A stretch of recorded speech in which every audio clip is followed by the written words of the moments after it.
All right, mic check 212, check 212. Good morning, good morning, good morning, good morning to whoever is listening. As usual, let me check my sound here before we get things started. No, the live stream doesn't officially start till 7:45, but if you know anything about me, I'm all about getting early, being 5 minutes early. Learn that very, very, very early on in my life. Very, very early on having the foot. All right. Making sure the sound checks. So we're good on YouTube. We're good on YouTube. What up, YouTube? What up, YouTube? Welcome to Tackling Turnover with Teamwork. You like how it did that, right? Let me check LinkedIn. It's YouTube, LinkedIn, and Facebook are biggest platforms for me. So YouTube, we're good on YouTube. What up, YouTube? What up, YouTube? Welcome to. All right, good on LinkedIn. Checking LinkedIn. Turnover. And now Facebook. What up, Facebook? What up?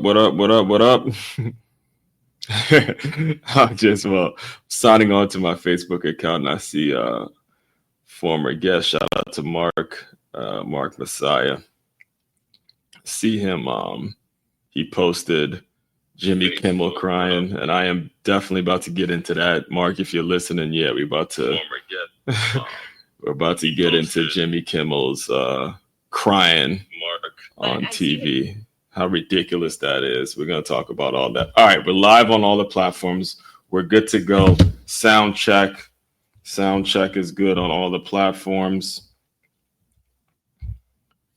And let's just do it one more time. Check. 1, 2, 1, 2. Check. Oh, sound check is good on all the platforms. All right, bet. All right, folks, here we are. You see it. You see the thumbnail. Today we are discussing. Well, first of all, let me introduce myself to anyone that may be new to my world. Aswan Crookshank here, your one and only Move Swiftly speaker, former Division I college football player, and current 5-time published author and educator who is constantly, always, no matter what, here to give you a perspective on teamwork that you will not get anywhere else. What I've done, I've created a business, created a brand, created a movement, created a way of life in which I've taken the teamwork lessons that I've learned on the football field, in the football world, and have systematized it to the point where it's very, very applicable to business. So before we get started on today's subject, which we're going to be talking about how aligning with previous opponents can be the best decision that you've ever made. Before we get into all of that, we have a lot of examples, a lot of ground to cover over the next 45 minutes to an hour. I like to usually these tackling turnover with teamwork episodes. Some of them, last one, I went for a whole hour. I like to keep it somewhere in the 45-minute to hour range, depending on the topic and all that kind of stuff. So before we get into all of the topic today, if you are in the West Palm Beach area, West Palm Beach, Florida, and you are interested in free boxing lessons, you heard me correctly, free boxing lessons, we are officially starting our first session 2 weeks from today, November 23rd. And for everyone who's already signed up, you'll be getting an email this weekend, giving you the dates of when we're going to start, where it's going to be, how you can get the gloves, the waiver, and all that good stuff. We're going to be getting that stuff out to you this weekend. So check your inbox for that. If you have not yet registered and you're interested in doing that and you're local in this West Palm Beach, Florida area, be sure to hit the QR code or message me and let me know that you're interested, and you'll get all the information for that. All right. Next thing, right now, today, actually, it's November 8th. Yeah, today is the last day in which we'll be running this promo with the Royal Palm Beach Strikers. It's an under 10 boys soccer team in which all you have to do is pay $20. And actually, let me just show you because I have mine right here. Just pay $20 and you get one of these cards. All right. When you get one of these cards, whenever you go to Domino's and order you a large pizza, you get another large one for free. It's a really, really good deal. And this lasts till June 2025. All right. So hit the QR code for that. Message me if you're interested in that. Also, business owners. If you have not yet, make sure make sure you head over to freeguide.makeyourmove.com. That's freeguide.makeyourmove.com. Just put in your information and you will receive a free guide on how to use innovative teamwork the best way to reduce the turnover in your business. That's what I've created. It's really easy to follow. You can start applying a lot of the lessons that you get there. You can start applying that right now to whatever your current position is, whatever your situation is when it comes to your employee. Here's the thing. You do not want to be in a situation in which the people who are working under you, where you have a staff, where you have people who are that you bring into your organization, the organization and the business that you're very passionate about. You don't want them just walking into those doors and just getting a check every day. All right. That is a bad situation. It leads to really poor morale. You need to be doing things, constantly developing ways in which they're able to walk into your doors or walk into your business, however you run your business, however you have it set up. You want them knowing their roles, knowing their measurables, knowing specifically what it is they need to accomplish that day and go out and accomplish it. That's on you as the business owner. All right. So all that being said, let's get into today's topic today. We are discussing how aligning with a previous opponent, aligning with previous people who have a lot of nasty things to say about you, how that when you have put your differences aside and you look to work with people and you're constantly on the growth trajectory, you always have the mindset of growing and getting better. How when you align with people who have had that you've had your differences with, how powerful that can be. And before I get into the subject, I have to give you some reasoning as to why I'm getting into the subject. And it's funny because I actually just had this conversation. This is all raw. Like a lot of you guys who listen to me regularly know that a lot of the stuff I do is really not planned by the book. I'll know a subject, I'll know what it is I'm going to talk about, but then something may happen. I may have to tell that story. I might see somebody and have a conversation and I can kind of relay the message to you guys. So where I'm going to start with this, because again, we're talking about aligning with previous opponents, and I'm going to use the connection that JD Vance and Donald Trump has and what they were able to accomplish. I'm also going to use a connection or the thing I went through as a kid back in 2001 when I was playing for the Rick Cheney White Oak Warriors, how, 1 year we were rivals with this particular team when we played at a local level, but then we merged with that team and then we moved over to Pop Warner and we won a national championship. So from 01, we were playing against a team that we had, specific rival team. And then 02, when we moved over, those same players that we played against the year before, they merged with us and we ended up winning the championship undefeated. And that was our first year in the league, So I'm going to use that as an example. And I'll dive into the weeds and I'll give you a little more context when we get to that. But before I get started, I want to make sure I have to respond because it just keeps coming. It just keeps coming. This politics and the left, the Democrats, the folks who are so anti-Trump have done nothing. A lot of people. Now, I hate to speak for everyone because I'm sure there are some people that I haven't had a chance to have a conversation with who have, graciously accepted the defeat, have moved on at this point and just said, hey, look, Donald Trump's the president. There's nothing I can do about it. I'm just going to move forward the best I can. But then there's other folks who unfortunately have massive platforms who have yet to simply accept the fact that the best candidate won, have yet to accept the fact that, hey, we have no more time. We have no time to be sitting in sorrow and start feeling sorry for ourselves. And, I feel so bad. It was a sad day. We have no time for that bullshit. It just makes no sense. It does nothing. And to be honest with you, what happened really was not that big. It really was not that bad. Like I was having a conversation with gentlemen that I go to the gym every single morning.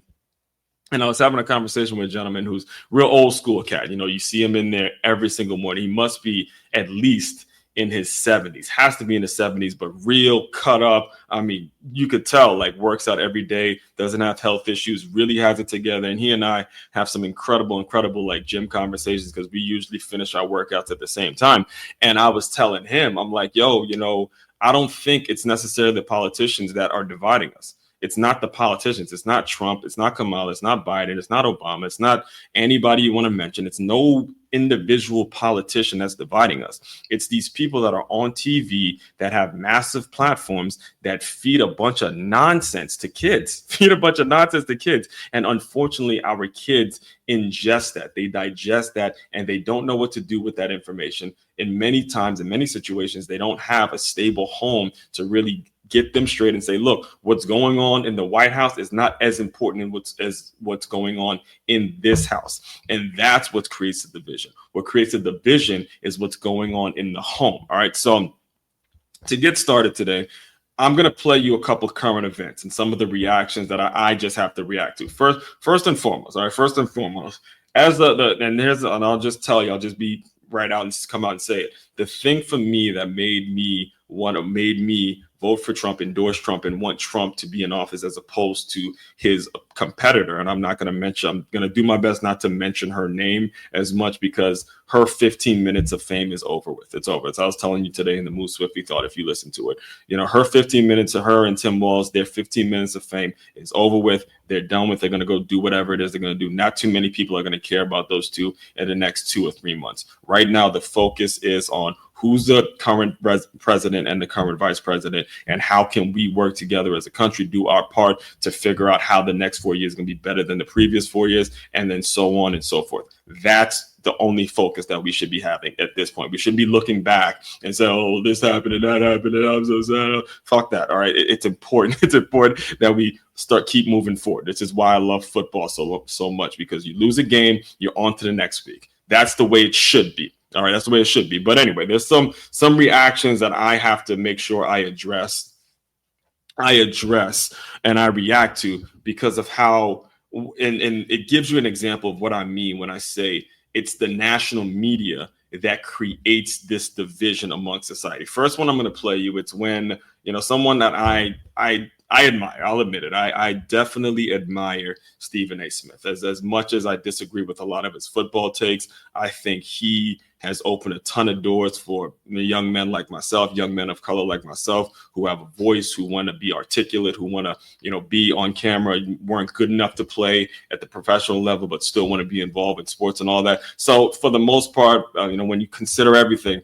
I do like Stephen A. Smith. But the show that he recently went on, The View, I'm telling you, I can't watch that shit. I mean, I can maybe catch a couple minutes of it here and there when I see somebody on that I admire. So I didn't watch the full segment of what Stephen A. Smith's his segment. He made an appearance on The View to talk about the election results and all that. But I did catch this clip, and this clip I want to play you. I'm going to play you this clip, and it shows an example of what I mean when I say it's actually the national media and the people that have massive platforms.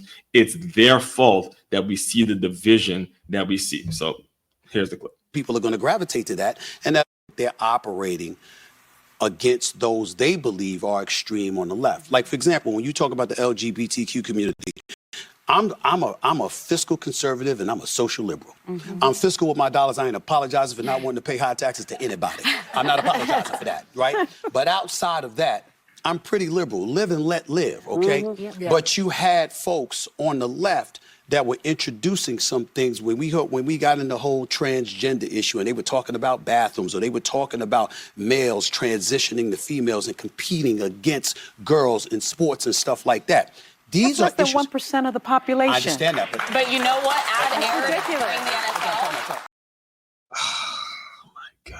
Less than 1%. I mean, and the fact that people are clapping is what worries me. It's the fact that people clap to that. Okay, let's just, and if Sonny Holston ever gets a chance to listen to this, think about this.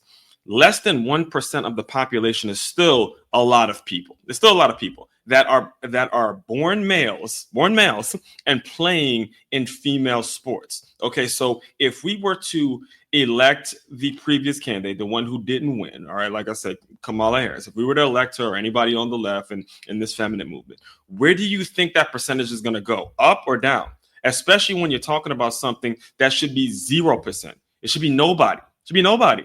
Okay, that's the issue. The issue is not, we are, that it's less than 1% or it's a smaller percentage of people. The issue is that it's any percentage. And that is the problem. That's the problem. It's the mindset. It's the mindset of saying, hey, I'm going to just let certain things slide, even though certain people are affected, by the situation.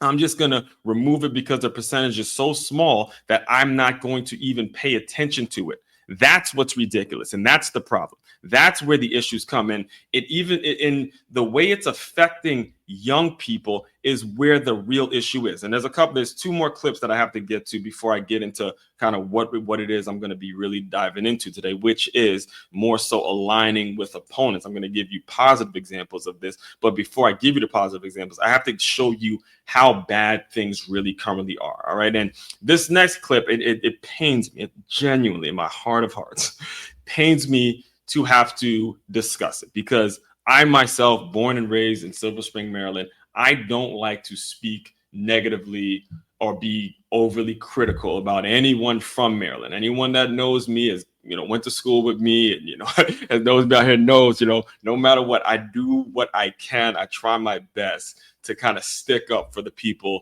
from Maryland. That is, of course, until Miss Angel Reese has made the national scene. I mean, listen to me, man.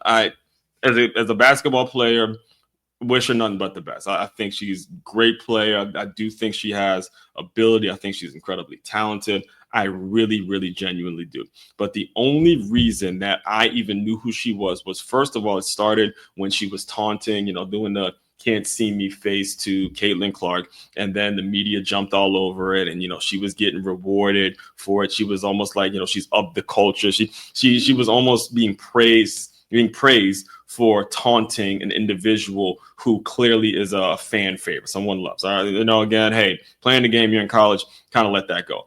But her take on this election and the things that she has said and how much of a massive following she currently has, I have to address this. I have to address this because 2 months ago, this is what Angel Reese said. This is what Angel Reese said. One of the girls that have the following of a lot of young black girls, or the lot of young black just college players in general, right, has a following of a lot of girls who play these sports, and it could be affected when males decide if they want to come play. That the responsibility to protect the sport that made her famous. This is what she said in regards to the election about 2 months ago, around the time that Kamala had made it to the top of the ticket. Listen to what she said. And she's doing her thing.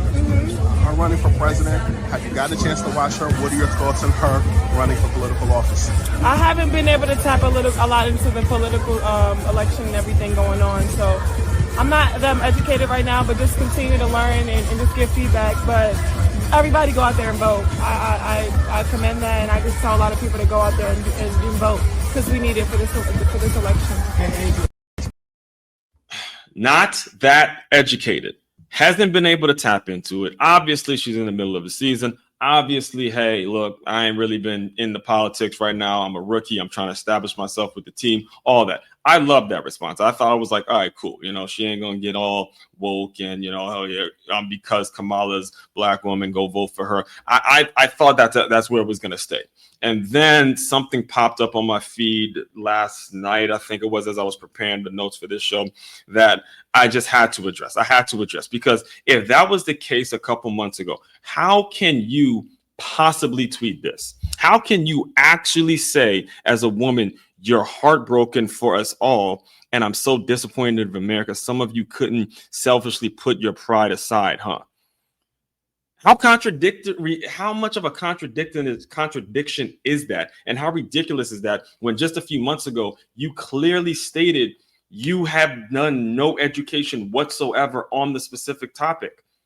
But now you're disappointed in America. Now as a woman, now you're joining forces. So you see where you see how it's not the politicians whatsoever. It's not Donald Trump, nor is it Kamala Harris, nor is it Joe Biden, nor is it any of these people that we're looking to for blame. It's none of these people that creates a division in this country. It's the folks that we have celebrated, the folks that we have given massive platforms to, that haven't really earned these massive platforms for anything really significant, and just have just been kind of people that have gone viral because of one thing. We've given them these platforms, and this is the direction that they're taking young people. This is the direction that they're taking kids. I mean, good, thank God I don't follow her, but could you imagine the young girls, the amount of young girls that actually follow her and have to read something like this? After just a few months ago, she just said, hey, I haven't done much education on the whole political landscape and all that kind of stuff. And it leads me to the final point. I know I'm 20 minutes in, but I'm going to get to the importance of aligning, because today's topic, we're talking about how to align with the previous opponent. I'm going to show you this next clip that has probably already gone viral at this point, but it's of Jimmy Kimmel crying. And he's crying. He's crying. A comedy host, late night comedy host, has been through a lot, has seen a lot in his life, I'm sure. I don't know his bio or his backstory. But what brings him to tears is incredibly concerning to me. What brings him to tears is incredibly concerning to me. And you're going to find out why in a second. I'm just going to play the clip. We're going to react to it, and then we're going to move forward with the today's agenda. It was a terrible night for women, for children, for the hundreds of thousands of hardworking immigrants who make this country go, for healthcare, for our climate, for science, for our allies. My God, a terrible night, and a terrible night for people who.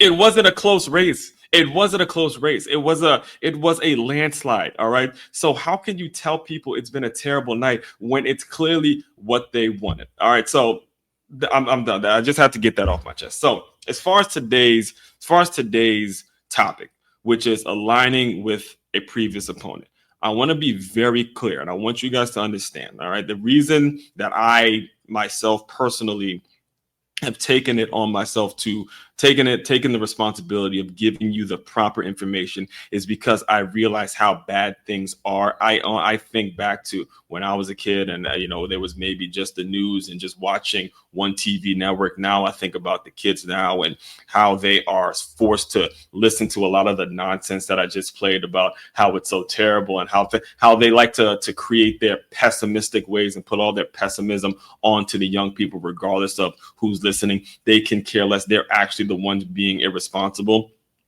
It is my obligation to give you the real truth about the situation. All right. What we saw this week between J.D. Vance and Donald Trump is a true testament of maturity, is a true testament of when you disagree with an individual. Number one, you can disagree. You're supposed to disagree. You're not supposed to align with everything somebody says.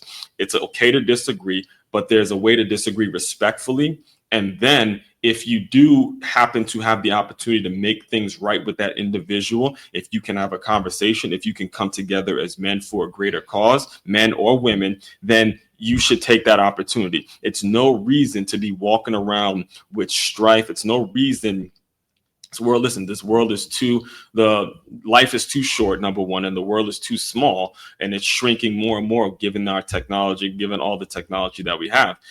You should not be wasting your time being so angry at someone that you can't have a conversation and you two individuals can't come to an agreement, which is going to be beneficial for the future and beneficial for the young people. What I just played you, the previous 3 clips that I just played you, which was the viewer Sonny Holston is complaining about the fact that it's only 1%, or less than 1% of women or men who are playing in women's sports, or it's Jimmy Kimmel crying, or it's Angel Reese who is disappointed in America, as if anyone cares about what her. Anyway, if it's the previous clips that I played, then yes, we're going to have a divided country, and those people can't get out of their own bubble. They can't start thinking of what everyone is actually going through. Now, when you look at what J.D. Vance was on just a couple of years ago when he first put out his book, and he's on record saying he was an anti-Trumper. He was not someone who supported Trump whatsoever. In fact, I'll just play the clip and we'll get into today's topic. Trump guy. Right? I'm a never Trump guy. I never liked him. And I've noticed this willingness from people who think a lot like I do that, look, we told you so. To all these white working class voters, we told you so. We told you that Trump was going to be a terrible candidate. We told you that you were an idiot if you voted for him. The problem is, if you take that attitude of sort of gloating over Trump's defeat, then you're playing into the very thing that gave rise to Trump in the first place, which is a feeling that the elites think that they're smarter than you and just think you're a bunch of idiots. Mm-hmm. Right, one of the biggest drivers of Trump's support, and one of the things that's most predictive of his support, is that you express cynicism about the future and a belief that your kids. That's what he gives voice to every time he makes a campaign stop. Yeah, absolutely. You think about the way that he talks about. Your cynicism is appropriate. Absolutely, because those people don't care. Absolutely. You think about the slogan, "Make America Great Again." The implication is that America isn't great right now, and if you're very unhappy about your life, that's going to resonate. Do you think this is a large number of people? Do you think this is enough people to elect Donald Trump? No, I don't think it's a large enough people to elect Donald Trump. I think that this election is really having a negative effect, especially on the white working class, right? Because I think a lot of these grievances are legitimate, but what it's doing is it's giving people an excuse to point the finger at someone else. It's point the finger at Mexican immigrants or Chinese trade or the Democratic elites or whatever else. And sometimes these villains are legitimate. I think it's totally fair to say that the policy elites of the Democratic Party haven't been totally concerned about the white working class. But at the same time, fundamentally what's going on and what Donald Trump has done is change the focus of the white working class from a sort of engaged and constructive politics to a politics of pointing the finger. Mm-hmm. You know, the media has sort of asked me to be the spokesman for the white working class voter who's voting for Trump, right? But as somebody who doesn't like Trump myself, I understand where Trump's voters come from, but I also don't like Trump himself, and that's made me realize that maybe I'm not quite part of either world totally. You see my point? That happened 8 years ago, guys. That happened 8 years ago. He's on record saying, go look up the full interview yourself. He's on record saying he's a never Trump guy. He's on record saying, I have my own ideas. I have my own opinions. He's someone that clearly has grown grown over the past 8 years and saw a situation in which, hey, maybe I don't know everything. Maybe I can have a conversation with this guy, and maybe my specific presence, my ideologies versus his ideas, if we merge together, we can go out and create and accomplish some incredible things. All right. I play that and I bring this up because every last one of you listening to me right now has the ability to do it. Every single person. This is not the politician's responsibility. This is not the government's responsibility. This is not something that you need to go look for assistance for. This is something that goes on in your own heart and in your own mind. This is something that you really want in life. And like I said, I'll give you an example. This was back in 2001. All right. Back in 2001, this is back when I was I must have been sixth or seventh grade or something like that. I was still in middle school. My entire life was surrounded around youth football. That was my entire identity. My name, as one Crookshank, as you can see, incredibly difficult to pronounce for most people. First, my only acceptance that I ever got growing up was on the football field. All right. So 2001, I was playing for a team named the Brick Cheney White Oak Warriors, and we had an opponent, rivals that we had lost to the year before. The name of the team was the Olney Bears. All right, coached by the late John Vassos. The quarterback of that team, shout out to Deontay Twyman, I looked at him, it just wasn't fair because he was playing quarterback at that level. And he's just slinging it left, right, slinging it left, right. I'll never forget actually the week before, the day before we played them, the only week, Coach Bryant was telling us, like, in a way that I've never seen a coach this into youth football. He was so locked into it. Even the Friday before we played them Saturday morning, he's looking at us like in this serious face, like, look, guys, this is a serious ball club. This is a serious ball club. Now, Olney was more on the rich side. I could say the suburban side. They had the late Coach Vassos, who was known in the community as the coach with the money, the coach that was loaded. And they had the resources, the financial resources. They had the fundamental talent. they were the only Bears, and they played their ass off, and they actually ended up beating us that year, the year before, the year 2000, before 2001. So the year prior was when I was in fifth grade. They ended up beating us. We had a close game against them in the regular season, and then we made it to the championship, and we ended up losing, like not just losing, but getting our ass smacked, like getting our ass beat. I'll never forget the score was like 29-7. The only thing that we could actually rest on was the fact that we didn't get shut out. All right. So remember, Deontay was slinging it, beat our ass, all that kind of stuff. So the next year, what happened is that we knew everyone was moving up in 85-pound and all that. And Alney got something happened. So Alney got caught practicing early, some ridiculous thing that the youth, back in those days with local youth leagues, it's a lot different than the way it is now with youth football, where you can't have, teams practicing before the time, and it wasn't 7-on-7 and all that kind of stuff. It was a different time, right? So apparently what happened, Alney got caught doing something illegal for league rules, local league rules, or whatever it was, and they were not allowed to go to the playoffs. So they were still able to have their regular season, but they weren't allowed to go to the playoffs. How? So that made us the favorites of winning the county championship.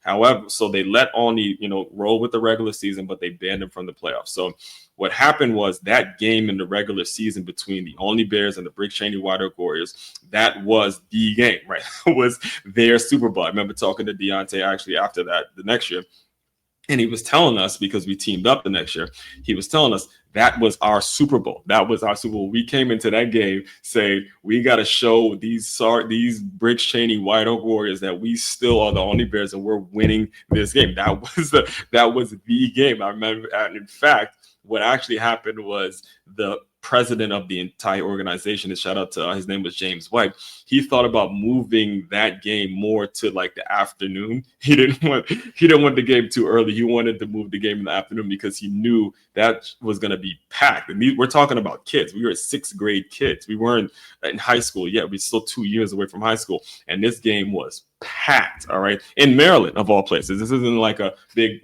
football hotbed. This was Montgomery County, Silver Spring, Maryland. Like, this isn't where a lot of NFL. This wasn't Miami, Florida, or anything like that, right? So anyway, we played them in the regular season, and we returned the favor. We just straight spanked that ass. We beat the Alney Bears, and because they beat us the year before, we get them this year. It felt like what was going to happen, and because we're sixth grade kids, we felt like it was going to be every single year going up from 85-pound to 95-pound to 110. We thought it was going to be at least two more of just a great rivalry, right? So we were going at each other and talking a little mess and all that. So what happened was that year in 2001, we made it all the way to the Super Bowl, and we lost the Super Bowl and lost the Super Bowl game. But what happened was, with the reason that we lost that game, and I can confidently say this, obviously can't be proven, but I can confidently say this as someone that went through it. We lost that Super Bowl because right before the game, two of our star players were overweight. All right. At this stage, they would weigh us before every game, and we had to be a certain weight in order to play, because, you're dealing with politics and you're in the DC area and all that kind of stuff. So two of our star players ended up missing weight, which was complete BS, because what happened was before every game, the coaches would actually weigh every player. So you're telling me between the night before they weighed them and then these scales. So anyway, I won't get too off track, because I'll start talking about that and I'll forget about the subject today. Anyway, we lose the Super Bowl game, and then in my opinion, what happened was, after that game, after that night, after we had it with I think it was Montgomery County Public League, Capital Beltway. That was it. It was called the Capital Beltway League. Once that happened, in my opinion, I think Coach Bryant decided he was going to just leave the league in general and move over to Pop Warner, which is known as the National League, where you make it all the way. And when you make it all the way to a championship, you actually go to Florida, you win a championship. That's where the championship games are played. Pop Warner has been around for years. We played, the competition was going to be a whole lot different than county kids. We're going to be playing teams from DC. We're going to be playing teams from Virginia. We're going to be playing teams from Baltimore. Baltimore, in fact, the Northwood Rams. Go look up the Northwood Rams. The Northwood Rams were running Pop Warner football before we got there, right? So when we made the move from the Capital Beltway League to Pop Warner, that's when the competition was going to be a whole lot more steep, like real hood Baltimore too. Like this wasn't no BS, Townsend suburb. This was like kids from like hood parts of Baltimore, rough parts of Baltimore. And I remember during that banquet when Coach Bryant actually made the announcement that we're going to Pop Warner, that, he was kind of mentioning, all right, some of these guys from Olney, some of these guys from Montgomery Village, a lot of the teams that we played, they're going to be joining us, Maplewood and stuff like that. They're going to be joining us. All right. So you got to know a lot of the things that we kind of said about them, a lot of the mindset that you had towards Deontay and, Nick and Dominique and some of the other guys that were coming from these other programs. Now y'all got to mature. All right. Y'all got to mature, understand as men, hey, y'all were, rivals, or y'all were playing against them or whatever. And now it's time to mature, to do bigger things and do something for your city, do something for your county, do something for your area that has not been done. You could look at youth football. When it comes to youth football in the state of Maryland, and you type in the White Oak Warriors, you are not going to see another football program that has put the area on the map. The best, I say it all the time. I remember actually doing a workshop, because I do a lot of workshops for coaches when I was heavily involved with PCA. I remember doing a workshop in Fort Lauderdale, Florida, at a school that you probably heard about named St. Thomas Aquinas, which has a powerhouse football program, has so many guys in the league that I wouldn't even try to name them all. Tons of just NFL guys coming in and out of St. Thomas Aquinas. And I remember saying this when I did a workshop for them. It's like 70 plus coaches. And I said that the White Oak Warriors are the best youth football program in the entire country. And I said it without batting an eye, without blinking. I remember I got a little pushback, some people got a little testy with me or wanted to say something, but I stand by it. I mean it. It's the best football program ever. And it's particularly, in my opinion, obviously I'm a little biased, but in my opinion, if you look at 2001 and you look at 2002 and seeing how we were rivals with this team, and then the way we came together and won a championship the next year. So what happened was, we move over to Pop Warner. We merge with these guys that we played with just in the county. We go undefeated. The head coach of the team, again, came from Olney. We got the head coach of the team, his name, the late John Vassos, and then the offensive coordinator, Coach Jamie Staines. He was the offensive coordinator for my team. And then the defensive coordinator, Coach Mike Wills. He was defensive coordinator, and they were like magicians.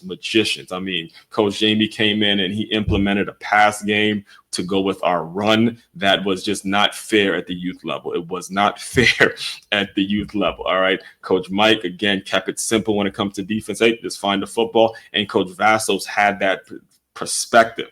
He had that perspective of being a very successful businessman, understanding how teams are run, understanding how everybody has their roles. And he had us going into every single game believing that we were going to win. The first game we played was against the Northwood Rams, this team that was dominating the Pop Warner League for years. All right.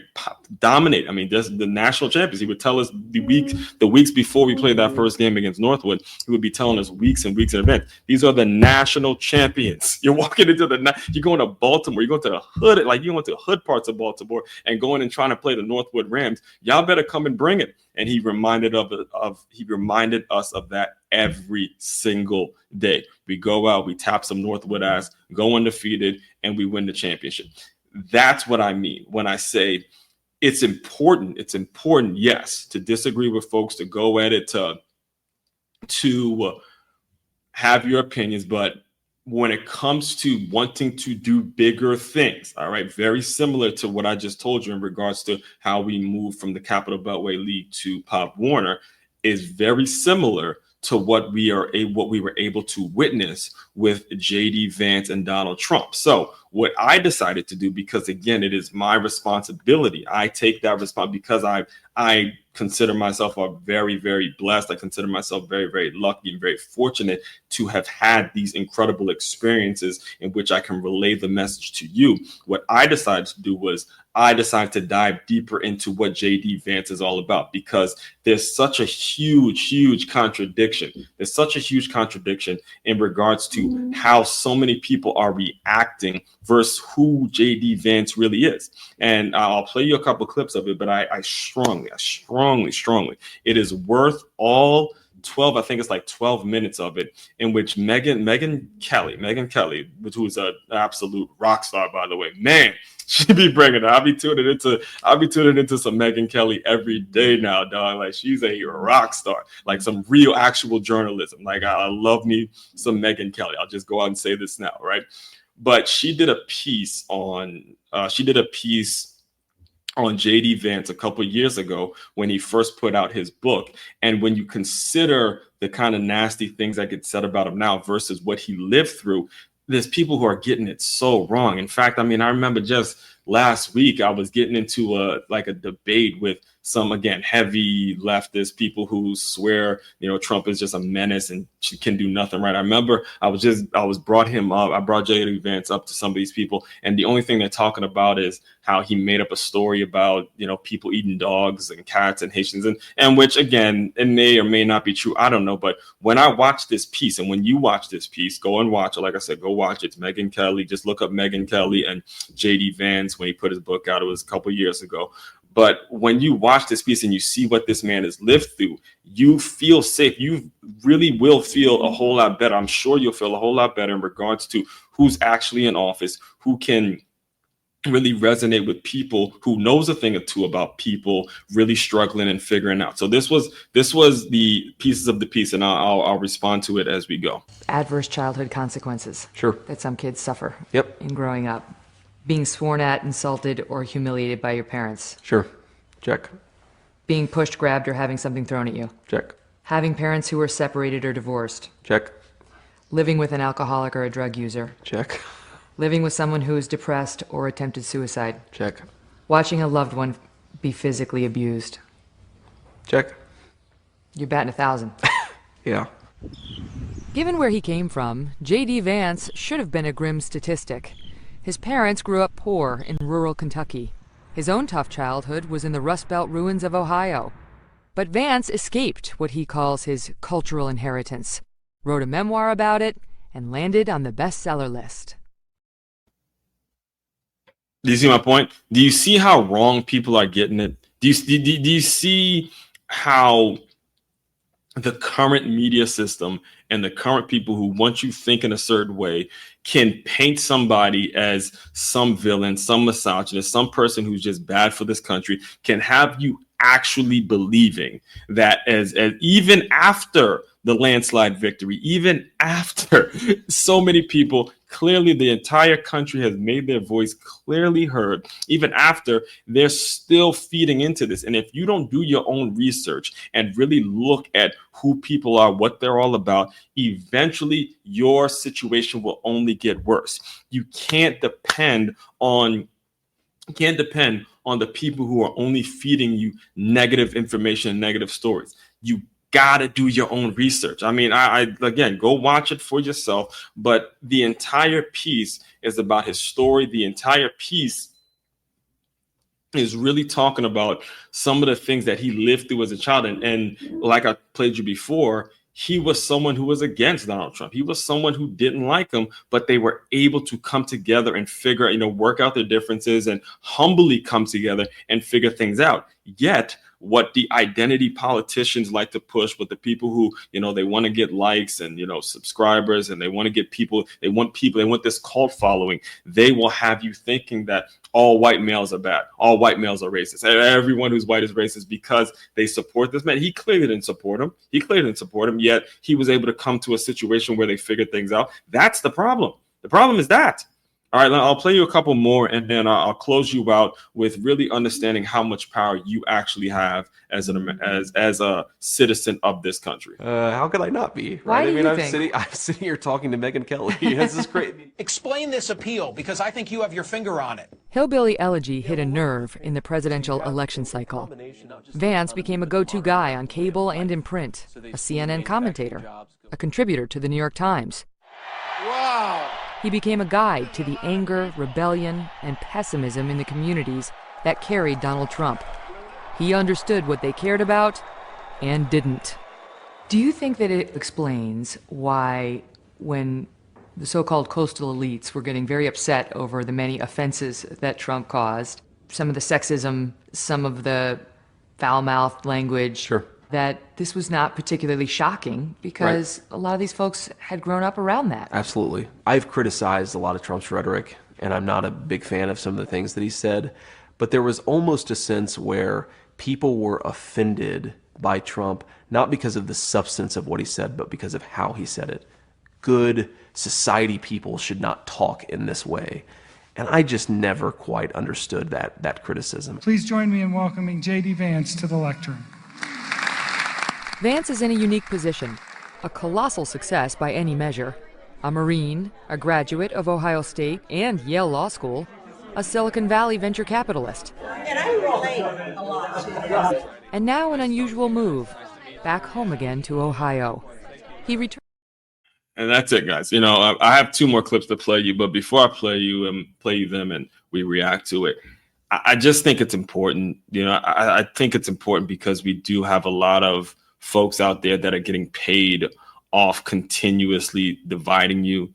They're getting paid to continuously feed you a lot of nonsense that you aren't responsible for the decisions you make. We have folks who are, you know, they're running on this abortion issue, and you heard all the nonsense. You heard so much nonsense about I think they called it reproductive rights or something like that. And you heard a lot of nonsense with the storm in the Capitol and how that was his fault. And I got to tell you, and I'll probably do it deeper. I have to do a separate episode talking about this, but I teach kids from K through 5. It's a brand new startup school. And one of the things about the school that I teach at is we really monitor the reading levels of the young kids, and we see, you know, how bad things are in regards to reading levels, not just in our school, but around the surrounding counties. You know, the school was started so we can engage kids in learning by using creativity and make it so they want to learn, make it so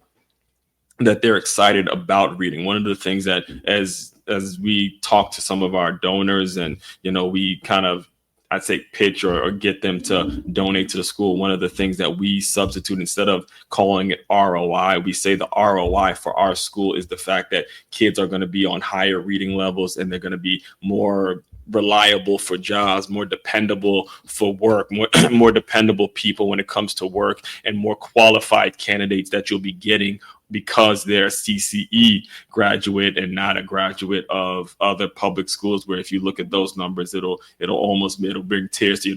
That's a real reason to cry. You know, Jimmy Kimmel's crying about, you know, the election, but a real reason to actually get emotional and get teary-eyed is when you look at the reading levels of young kids, not just out here in Palm Beach County, but all across America, how we have gotten away from really teaching kids how to pick up a book, read it, interpret it, have their own opinion about it, and figure out what the best option is for them, and really be critical thinkers. That would be a reason to cry. All right, that's actually a reason to cry. But when I see a Megyn Kelly, who was with Fox, and the platform that she has now, and she has her own podcast, has built up her own platform, and then you hear the story that she's actually reporting on with JD Vance, it gives me personally, and hopefully it's doing the same for you, but me personally, I get left with the feeling of hope. I get left with the feeling of, man, you know, if those two can do it, if those two can do it, me, myself, as a current author of 5 books, I'll show you 3. Show you 3 right here. By the way, go get them. MakeYourMove.com, MakeYamove.com. I gotta do a plug. If they can do it with their intellectual property, they can sit down, look at a laptop, have a laptop like this, create their own platforms the same way they can do it. There's no reason why you can't do it. That should be the feeling that we have moving forward. Do not listen to these pessimists who are on national TV, feeding you a lot of divisive language and, you know, giving you excuse after excuse after excuse after excuse to not take responsibility for your own shit, for your own life, to take some damn accountability for what it is you do. Again, I've said it over and over. What's going on in your house should be more important than what's going on in the damn White House. So I'll play you these last 2 clips that should inspire you to do great things, and then I'll officially close you out. Don't say this in a sycophantic way. I don't have a girl crush on JD Vance. I love only one man, and that's my husband. But JD Vance is a beautiful person.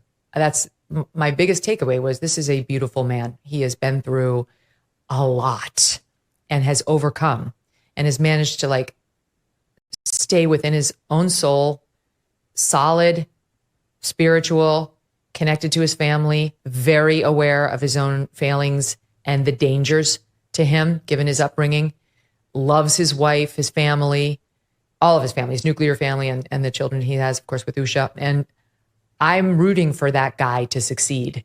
I don't really care if it's as vice president or a senator or just as a human. The more you learn about him, I think, the more you like him. Now, I don't know. He's certainly more qualified to be.